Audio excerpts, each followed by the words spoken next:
Hello दोस्तों, कैसे हैं आप सब।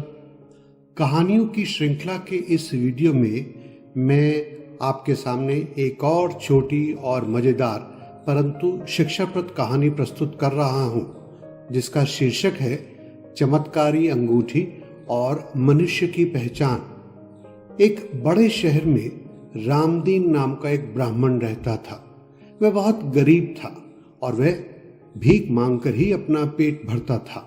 एक दिन रामदीन को शहर भर में धक्के खाने के बाद भी भीख नहीं मिलती है।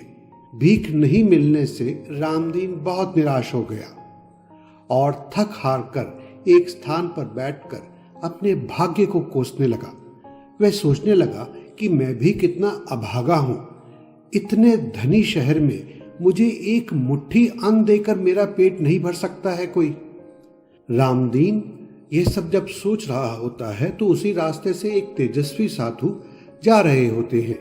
तेजस्वी साधु रामदीन की मन की बात सुन लेते हैं और वह रामदीन के पास आकर बोलते हैं, क्यों भाई, यहाँ बैठकर अपने आप को क्यों कोस रहे हो। रामदीन साधु से रुआंसे स्वर में बोलता है, हे बाबा, मैं बहुत ही भाग्यहीन हूँ। सुबह से लेकर दोपहर तक भटकते हुए मैंने कई लोगों के सामने हाथ फैलाए, रोया और गिड़गिड़ाया, लेकिन किसी ने भी मुझे एक मुट्ठी अनाज की भीख भी नहीं दी। भूख प्यास के मारे इस गर्मी में मेरा शरीर बहुत थक गया है। अब तो मुझ में चलने तक की भी शक्ति नहीं बची है, इसलिए मैं अपने भाग्य पर रो रहा हूं। साधु ने रामदीन से हंसकर कहा, तुमने तो किसी मनुष्य से भीख मांगी ही नहीं है। अगर किसी मनुष्य से भीख मांगते तो तुम्हें जरूर कुछ ना कुछ मिलता। रामदीन हैरान होकर उस साधु से बोलता है, बाबा, आप ये क्या कह रहे हैं। मैंने अपनी दोनों आंखें खोलकर और अच्छे से देखा। मैंने जिससे भी भीख मांगी वह मनुष्य ही थे और सभी बहुत धनी भी थे, परंतु किसी ने भी मुझ पर दया नहीं दिखाई। अब साधु रामदीन से कहता है, देखो, किसी के दुखों को देखकर जिसका हृदय नहीं पिघलता है वह कभी भी मनुष्य नहीं हो सकता है। वह तो सिर्फ मनुष्य देह में एक पत्थर मात्र है। साधु अपनी पोटली में से एक अंगूठी निकालकर कहता है, तुम ये अंगूठी ले लो और इसे पहनकर ही भीख मांगना। जब तुम किसी मनुष्य से भीख मांगोगे तो तुम्हारी आशा पूर्ण हो जाएगी और तुम्हें मनचाही वस्तु भी मिलेगी। इतना कहकर वह तेजस्वी साधु अंगूठी रामदीन को देकर वहां से चला जाता है। रामदीन तेजस्वी साधु की बात मानकर उसकी दी हुई अंगूठी को पहनकर भीख मांगने के लिए फिर से शहर में घूमने लगता है। रास्ते में रामदेव को जो जो दृश्य दिखाई देते हैं उन्हें देखकर वह अपने सिर पर हाथ रखकर वहीं बैठ जाता है। अंगूठी पहनने के बाद वह देखता है कि जिन लोगों के पास वह भीख मांगने के लिए जा रहा है उनमें से किसी का मुंह सियार का दिख रहा है तो किसी का कुत्ते का, किसी का बिल्ली का, किसी का बंदर और किसी का भालू का मुंह है। रामदीन शहर में घूमते घूमते संध्या से कुछ समय पहले एक खुले मैदान में पहुंच जाता है। वहां वह देखता है कि पेड़ के नीचे एक मोची फटे हुए जूते सिल रहा है। उसे देखकर रामदीन को बहुत हैरानी होती है, क्योंकि उसको मोची का मुख मनुष्य का ही दिखाई दे रहा है। वह अपनी अंगूठी निकालकर देखता है और फिर से पहन लेता है। ऐसा रामदीन कई बार करता है, लेकिन उस मोची के मुख में कोई बदलाव नहीं आता है।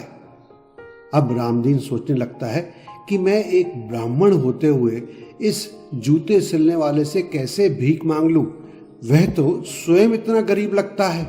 अपने मन में रामदीन ये सब विचार कर ही रहा होता है कि इतने देर में मोची की नजर रामदीन पर पड़ती है और वह हाथ जोड़कर रामदीन से कहता है, महाराज, आप तो बड़े ही उदास और थके हुए लग रहे हैं। जरूर आप भूखे भी होंगे। मैं आपसे प्रार्थना करता हूं कि आप मेरे साथ चलें और दिन भर में मैंने जो 2 पैसे कमाए हैं उससे मैं आपको जलपान कराना चाहता हूं। आपको जलपान कराकर मुझे बहुत आनंद मिलेगा। रामदीन भूख प्यास के मारे बहुत तड़प रहा था और वह मोची की बात तुरंत मान लेता है। रामदीन और मोची दोनों हलवाई की दुकान की ओर चल पड़ते हैं।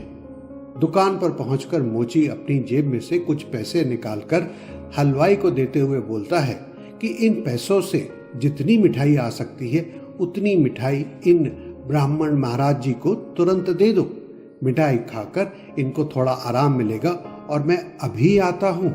इतना कहकर मोची अपने घर की तरफ दौड़ पड़ता है और वह मनी मन सोचता है कि घर में जो एक नया जूतों का जोड़ा कल बनाया था उसे मैं आज बेच दूंगा और उससे जो पैसे मिलेंगे उन्हें मैं इन ब्राह्मण महाराज को दे दूंगा, तभी मेरे दिल को चैन पड़ेगी।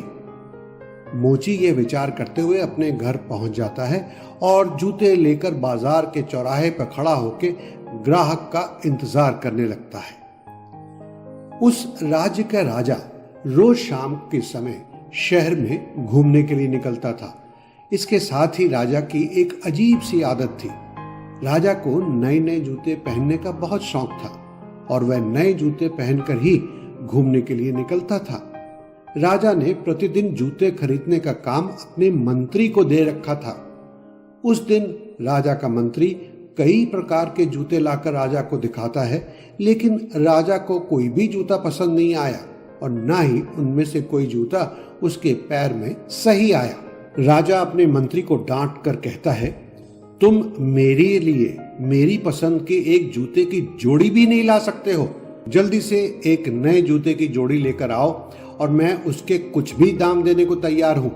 अगर तुम ये काम नहीं कर सकते तो मैं तुम्हें कठोर दंड दूंगा।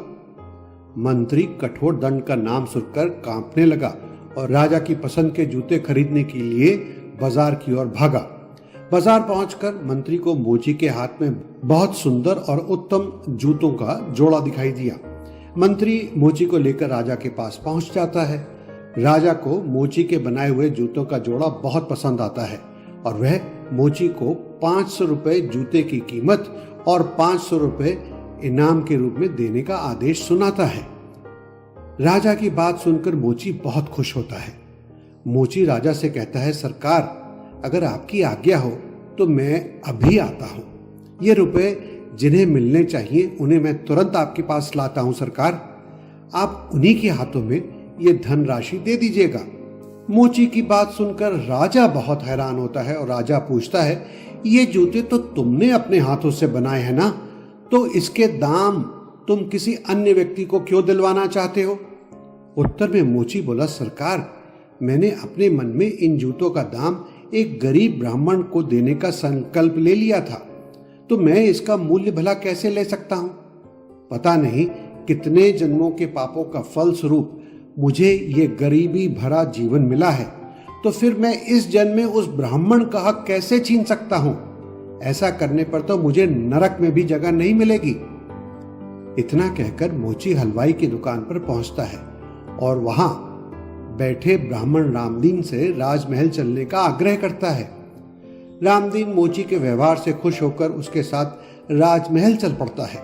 राजा के पास पहुंचकर मोची कहता है, सरकार, कृपया इन ब्राह्मण देवता को जूतों का मूल्य देने का आदेश दिया जाए। राजा अपने मंत्री को 1000 रुपए रामदीन को देने के लिए कहता है। अब राजा रामदीन से पूछता है, पंडित जी, हमारे राज्य में इतने धनी लोग हैं, फिर भी तुमने इस गरीब मोची से ही भीख क्यों मांगी? तब रामदीन राजा को पूरी बात बता देता है और साधु की दी हुई अंगूठी को भी दिखाते हुए बोलता है, महाराज, आप स्वयं ही ये अंगूठी पहनकर सत्य को जांच ले। राजा रामदीन से अंगूठी लेकर पहनता है और सबसे पहले अपने मंत्री की मुंह को देखता है तो उस मंत्री का मुख सियार का दिखाई देता है। इसके बाद में चारों तरफ नजर डालता है तो किसी का मुंह कुत्ते जैसा, कोई बिल्ली, कोई बंदर, कोई बकरी, कोई भेड़ आदि पशुओं के चेहरे दिखने लगते हैं। राजा तुरंत अंगूठी निकाल देता है। उसे फिर से सभी चेहरे मनुष्य के दिखाई देने लगते हैं। राजा अपने मंत्री को अंगूठी देता है और बोलता है, देखो चारों तरफ पशु ही पशु दिखाई दे रहे हैं। तब मंत्री भी अंगूठी पहनकर राजा की तरफ देखता है तो उसे बाघ का चेहरा दिखाई देता है और अन्य दरबारी भी अलग अलग तरह के पशु के रूप में दिखाई देते हैं। अब राजा एक दर्पण मंगवाता है और अंगूठी पहनने के बाद उसमें अपना मुंह देखता है तो उसे अपना मुख भी एक बाघ का ही दिखाई देता है। पूरे दरबार में सिर्फ मोची का ही मुख मनुष्य का दिखाई दे रहा था। राजा तुरंत मोची के चरणों में गिरकर कहता है, आज से ये राज्य तुम्हारा हुआ। मैं राज्य, धन, ऐश्वर्य नहीं चाहता हूं। मैं चाहता हूं कि मेरा हृदय भी तुम्हारा जैसे उच्च और विशाल और पवित्र हो। मनुष्य का शरीर धारण करके यदि मेरे हृदय में दया भाव ही ना हो तो मेरा इस मनुष्य जीवन का क्या लाभ? इस मानव जीवन की सार्थकता ही क्या है? मोची ने राजा से कहा, सरकार, आप जो कुछ देना चाहते हैं इन ब्राह्मण देवता को दे दीजिए।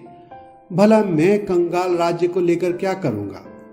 अब रामदीन सोचने लगता है, पता नहीं मेरे कितने जन्मों की तपस्या है जिसके फलस्वरूप आज इस विशाल हृदय के मोची के दर्शन और इसकी कृपा का सौभाग्य मुझे मिला है। ये सब सोचकर रामदीन बोलता है, भाई, मैं ना तो राज्य चाहता हूं और न ही देवता बनना चाहता हूं। मैं तो चाहता हूं कि मुझे तुम्हारे जैसा ही मनुष्य तत्व मिले। रामदीन की बात सुनकर मोची भावुक हो गया और ईश्वर का स्मरण करके बोला, हे मेरे प्रभु, धन्य है तुम्हारी लीला।